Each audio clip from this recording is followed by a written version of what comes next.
Hello, everyone. My name is Pat McCann. I'm a research analyst here with Noble Capital Markets. Today, I have the pleasure of introducing SelectQuote. We have their management team with us.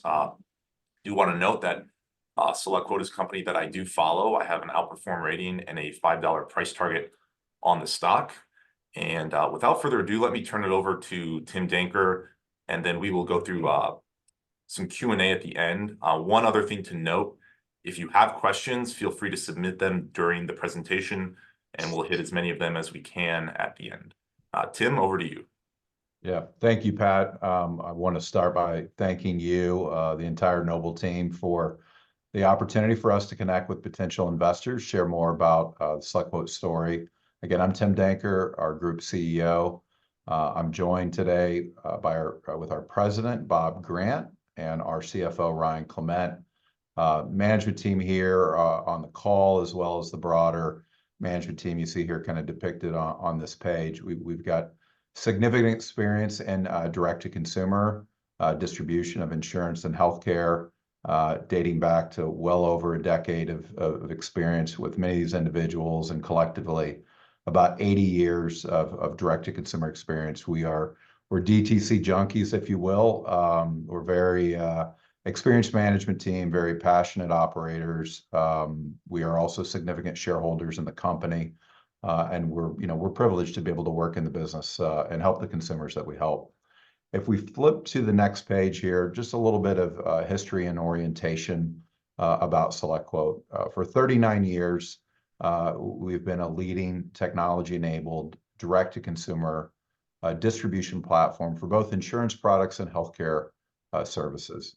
We started in 1985. We were the country's pioneer of direct-to-consumer distribution of term life insurance.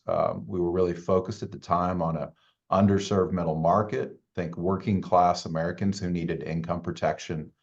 And the solution was to provide them an unbiased comparison shopping experience of the country's leading life insurance carriers. The kind of core pillars and assets that we started the business with are really with us still today, and they've underpinned a lot of our success. Namely, first, we have very deep customer acquisition and direct marketing capabilities. We then pair that with a very experienced, highly talented and skilled licensed agent force that provides advisory services to clients. And then we wrap that with purpose-built technology that's really helps assist the agent in identifying the right plan for the consumer's specific needs, while also, from a business perspective, maximizing our marketing return on investment and aggregating quality volume for our carriers. So that's essentially the nuts and bolts of the business model. We'll go into it a little bit more. After becoming the market leader in direct-to-consumer term, about almost 13 years ago, we expanded the platform into two other verticals, namely auto and home, and most importantly, senior healthcare. That is really been, kind of our flagship business, kind of heretofore, based upon the same value proposition. We've, expanded the platform even further into RX that we'll talk about in a minute, but I would say the point of it is our North Star, regardless of what verticals that we're in, has really been this alignment around the consumer, really understanding their specific underlying needs, and there are many, and then really finding the best marketplace products and services to pair with them. On the prior slide, it shared, we have appreciable scale in the business. We're north of $1 billion of revenue. We've served 6 million policyholders. We have 30,000 conversations every day here at SelectQuote with American seniors, all in very large, durable insurance and healthcare service markets, all really built to capitalize on, favorable secular trends around an aging demographic. Here on this slide, it kind of underscores what I just mentioned around our capabilities. I think the point is that we've evolved the platform. We've proven an ability to take our core capabilities that I mentioned, expand them across an array of insurance and healthcare services. We started in term, we progressed to senior and auto and home. We have a sizable business in final expense or whole life insurance policies. And Ryan and Bob are going to talk more about really our most notable recent expansion in 2021 was into healthcare services. And we'll talk about SelectRx, which is our pillar asset. We got to about $250 million of revenue in our last fiscal year for healthcare services. Our guide for fiscal 24 is 80 to 100% revenue growth for our healthcare services business. We expect this business segment to be a meaningful contributor to cash flow moving forward. The punchline here through this evolution, right? We have broadened our offering to consumers. We've deepened our relationship with those consumers. Importantly, we've created new revenue and margin streams, primarily off of spend in our senior division to generate leads and consumers and revenue and margin for our RX business. That's allowed us to expand our revenue to CAC ratio, most recently to 4.2x.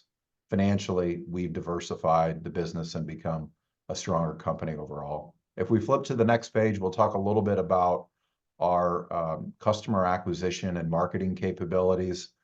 Fundamentally, this is all built on our historical data, our analytics, and our technology to maximize the business results. From a financial lens, we're trying to maximize our customer lifetime value, or that revenue stream, and the relationship with customer acquisition costs to try to create the largest margin differential between those two. We do that through this approach shown here on the page, through multiple marketing channels here on the left. We call it our omni-channel approach. That means that we participate in a variety of channels, both digital, whether that's search engine marketing, SEO, content, affiliate marketing, as well as traditional offline media, TV, radio, things of that nature. We've employed this wide funnel approach for many, many years, and we think it's important because it allows us to attack and really find the most profitable segments of the market. We have learned over the years, no marketing channel is entirely good or entirely bad. It's important to find the highest ROI segments within those channels. Once we've identified leads there in the middle, we inject them into our platform. We use our technology, our data science models to score, to tier, and to route those leads to our licensed agents. The goal really is to match the best leads with the best agents, to maximize the client experience, and certainly to maximize our throughput and return on investment. To the right, the model is complemented with highly trained agents, and we represent now over 70 of America's top insurance carriers. We have very deep and long-standing relationships with those carriers. Model here really built around sophistication, around control, around the ability to approach the market in a very disciplined manner. Over time, that has led to really industry-leading unit economics, and you can really see the margin progression in all of our business lines. Finally, before I turn the floor over to Ryan on this next slide, while our roots are in insurance distribution, we are in the process of building a broader healthcare services platform. With that expansion, we believe that we sit at a very advantaged position within the healthcare ecosystem. If you look to the left, right, it depicts at SelectQuote, we are completely aligned with the insurance carriers that we have worked with for almost 4 decades. We're also aligned with healthcare providers, and most importantly, a level of connectivity with the underlying patients. That's really our secret sauce. It's this high level of access, a high level of connectivity, a high level of engagement with American seniors. And as such, that provides us an information advantage that helps us think about additional solutions like SelectRx, and ultimately provide significant value to healthcare providers that are really focused on outcome-based healthcare services. If we look to the right, we'll talk a little bit more about it. We've had a lot of success in Medicare Advantage. We think we are demonstrating significant scale with healthcare services and SelectRx, but we think there's also a lot more opportunities out there that we can pursue in a very disciplined manner that can positively impact the system. So with that, I'll turn it over to Ryan to talk about our operating segments. Ryan? Thanks, Tim. In 2023, we generated revenue of more than $1 billion from our 3 operating segments. There to the left, you'll see our largest segment, the senior division, generated nearly $600 million in revenue during the fiscal year, and EBITDA margins of 26%. The segment is very attractive. It's a growing end market, and the revenue is largely comprised of Medicare Advantage distribution revenue. 2023's results were exceptional, and they've continued to be strong. But as important, we believe margins, north of 20% are sustainable over the long term and can be achieved in a range of selling environments.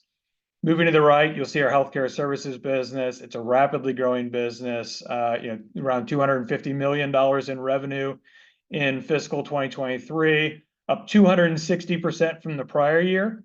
And as Tim mentioned, we expect revenue to be up 80 to 100% in fiscal 2024. The growth from the segment has been very strong. It continues to generate strong growth and results. And it demonstrates the power of our distribution platform and our ability to meet our customers' needs beyond the traditional insurance offering. Importantly, the segment is efficient from a cash flow perspective, and we expect it to be a meaningful contributor in the quarters and years to come. Then rounding out our portfolio is the Life and Auto and Home divisions. While a smaller portion of our revenue, they provide our customers with an exceptional value proposition and certainly contribute to cash flow. The last thing I'll mention there on the right, you'll see our guide for fiscal 2024. Revenue is expected to come in at $1.23 to $1.3 billion. It's up 26% at the midpoint, and even is expected at $90 to $105 million, which is up around 30% at the midpoint. With that, I'll turn it over to our president, Bob Grant. Great, thank you, Ryan. Looking at really our pillar general asset, which is our senior business. We got into that business in late 2010 on the backs of what Tim alluded to, which was our life insurance platform, which was really the first exchange to market. And at the time, we looked at the customer demographics and ultimately kind of what was happening with Medicare, with the amount of baby boomers aging in, and really wanted to take advantage of that using the brand that we built. And I think we've really done that and more. We've become, kind of one of the leaders within the Medicare Advantage distribution space. And we do it in a unique way that really is consultative with clients and allows us to really partner with those clients to have a deeper understanding of their needs, and then ultimately use that for distribution. I think that's what's also allowed us to get into the healthcare space, which we'll talk about in a second. But when you really drill down, into senior, what do we do for those seniors? As Tim talked about, we work with the largest Medicare carriers in the country. We take individual people's needs into account, which are prescription drugs, doctors, and all of those kind of benefits, and then ultimately make plan recommendations based off of that in an attempt to make it the most convenient policy possible, while also saving them the most amount of money, which, most people would say, hey, those are $0 plans. That seems like that would be an easy concept. It's really not as you get into it, because there is so much differentiation on plan design and prescription drugs and all of those things. We had a bit of a step back a few years ago with that business, just as the business evolved. And we believe that through kind of our reorg and redesign that we've talked about a lot publicly, we've really stabilized this business and made it much more of a year-round business than it used to be, on the backs of our great people, whether that's in sales or operations. We ultimately took that, and the way we created this year-round business is really highlighted in our global rev to CAC, which is at record highs now. And that's because of the healthcare business that we've now created. And that's really, really exciting for us, because it allows us to continue to expand on the relationship with clients. And with that, we'll really move on to slide 10. Slide 10 then talks about the healthcare business that's built in partnership with our Medicare distribution business. So the first business that we launched there was actually called Population Health, which we've now rebranded to Healthcare Select. what we do is we gather needs beyond just the policy of a consumer. And we ultimately make recommendations and or assist them in finding better healthcare solutions. What we find is there's a very large difference in quality of care that happens in a lot of times under 65, and then what you have access to once you go on Medicare, whether you're on disability, whether you're not. And there's a lot of confusion about those things. There's doctors that are designed specifically to work, with Medicare patients in value-based care, where they're taking risk and they're doing more for clients. We help those folks grow so people can get quality care. But we found also there was a big gap within the polypharmacy space for folks that are on 8 or more drugs that have very complex medication needs. And we went out originally trying to find a partner. We really couldn't find anybody that we felt would deliver the service and quality that we wanted to our consumers. And we also had a history of integration and scaling in different businesses. So we took that and bought 2 pharmacies to give us 50-state license that are patient center pharmacy at home accredited pharmacies that simplify your experience beyond just mail order, where we are doing compliance packaging. So we can ensure that the clients that we serve, which have extremely complex kind of medication mixes, are not only adhering to their medications, but they're also complying to all the doctor's orders and instructions on time of day, things they talk to that. What we've done with that business has proven again how good we are, I think, at integrating cross-functionally.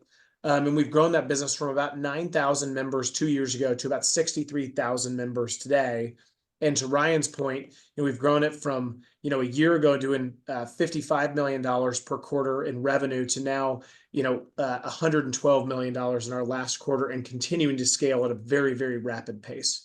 What I will say with that, though, is that business has, low to mid-teens margins in the future, which we're very excited about because of the cash efficiency. But we are not going to stop with the RX space. There is a huge need in the healthcare space, especially for rural and kind of lower income customers that have high needs of services that kind of meet them where they need to be met. Because a lot of the value-based care infrastructure, or the infrastructure of our healthcare system, is built around kind of larger metropolitan epicenters.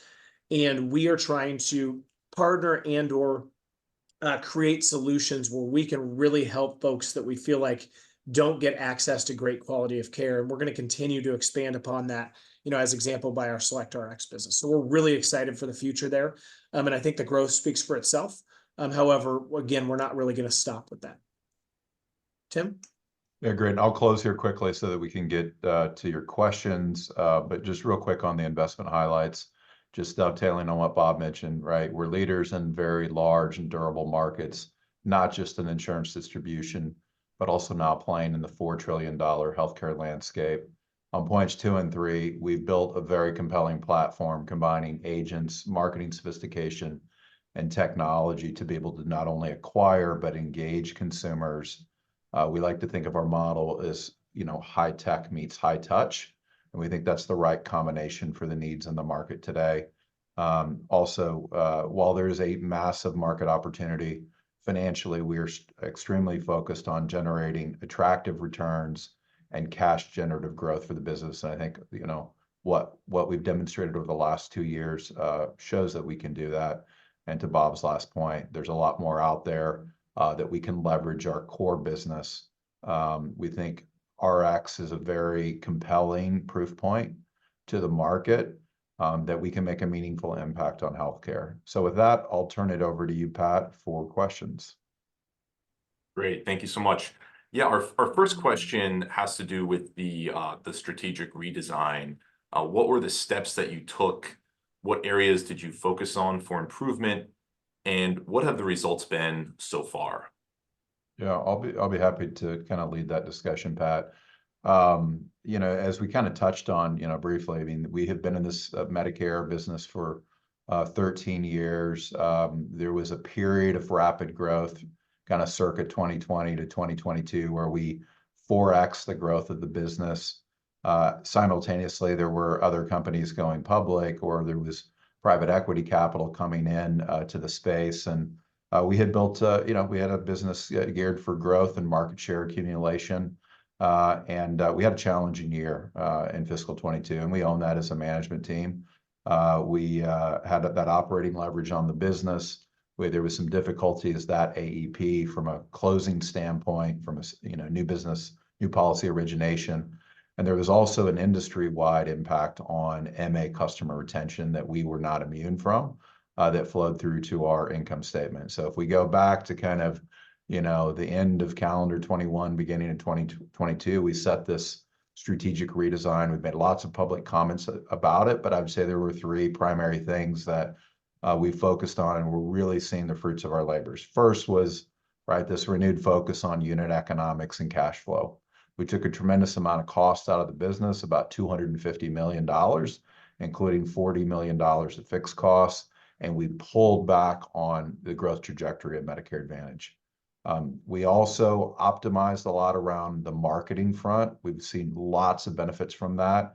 And really, that just means really getting into your customer segmentation and targeting, because there's lots of profitable customers out there. The vast majority are, but there were pockets that we found where there's consumers that shop and switch a lot. Bottom line, they're uneconomical. And we've done a really good job of significantly reducing that percentage. And we like how that's playing through our retention results. And finally, as a year-round agent model, historically, right, we would hire lots of folks going into the busy AEP season. So there were peaks and valleys. In the year that we had some challenges, only about 20% of our agents were considered kind of core tenured experienced agents. We've flipped that now on its head to where 70% are better of our agents are more of what we call a year-round agent force. And we've seen a lot of benefits from that. I think you can look at our KPIs. Close rates are up 50% from the trough. Agent productivity has also doubled. We're seeing, more broadly, the stabilization and improvements with respect to retention. We have added some additional a more conservative posture with respect to our lifetime values. And that, for those new to the story, that just really kind of reflects, right, the expected cash flow and revenue from a customer over time. We've applied a 15% constraint on that expectation. And so despite all of that, our unit economics have never been better, right? We are driving significant improvements. Ryan can touch on it if we want to dive deeper, taking a lot of cost per policy out. And you can see this effectively in our consolidated senior margins. Ryan mentioned 20% or better on a sustainable. Last year, we posted mid-20s. We believe that is something we can continue to achieve. And as Bob mentioned, I think if that wasn't enough work, we launched our healthcare services business, and we marched that business to cash flow positive. We've had 3 consecutive quarters of positive earnings from it, and we're building a lot of embedded value. And there's a tremendous amount of synergy between those two platforms. We really think about our business not just as a distribution platform, but more broadly as a healthcare services ecosystem. And there's a tremendous amount of synergy in those conversations, relationships, and marketing spend that we spend on Medicare Advantage that can be harnessed on our healthcare services business. Great. We have another question here that has to do with the pharmacy business, SelectRx, which of course has been growing very rapidly. What has driven the success of that so far, and how will that business continue to evolve and fit into the overall business? Yeah, absolutely. What's really driven it is consumer need. I mean, there is a big gap within the prescription drug space for solutions that help simplify people's compliance and adherence. And while mail order is a great solution for people that are on, in our mind, less than 8 drugs, where they're kind of opening the vials and they've got to follow their medication mix. If you're taking 20, 25 pills a day, that is a really complicated mix of medications that can be dangerous if taken wrong. And the stories we hear daily are people spend hours a day and or have to have somebody come over to assist them to make sure they're taking those every day, kind of in the manner that they should. And the reason it's grown so fast is that we are meeting the consumer where they kind of want to be met, and simplifying their journey in a very, very complicated environment for folks that are polychronic and have kind of severe conditions. Where will that business go? It'll continue to evolve to where that problem is continuing to get worse in the US. And we see, a really large growth path there with that, but we'll also tack solutions onto it to help those specific consumers and or consumers like them manage the chronic conditions that they have in an effective manner. And that's really where we want to take that, is just continuing to have businesses that have really high NPS scores. I mean, we're very proud of the fact that our pharmacy's NPS scores are north of 60, which in the pharmacy space is complicated. It is the most friction-filled portion of healthcare because you are charging somebody on a monthly basis to help them manage their kind of journey, where a lot of the other things really don't cost much money, right? So, or don't cost any money. And we do that through tons of engagement and check-ins and consumer satisfaction, but we can take that to another level as we add other services onto. I think another compelling thing to add to Bob's good comments is, that the growth of that healthcare services business anchored by RX, right? And we $250 million last year, we guided to 80 to 100% growth. That has primarily been built off the backs of our Medicare Advantage consumer flow. That's not to say that will always be the way exclusively, because again, we have a lot of heritage and experience and direct-to-consumer marketing, but there's a lot of synergy there. We're leveraging that MA spend, right, that we're acquiring Medicare Advantage consumers.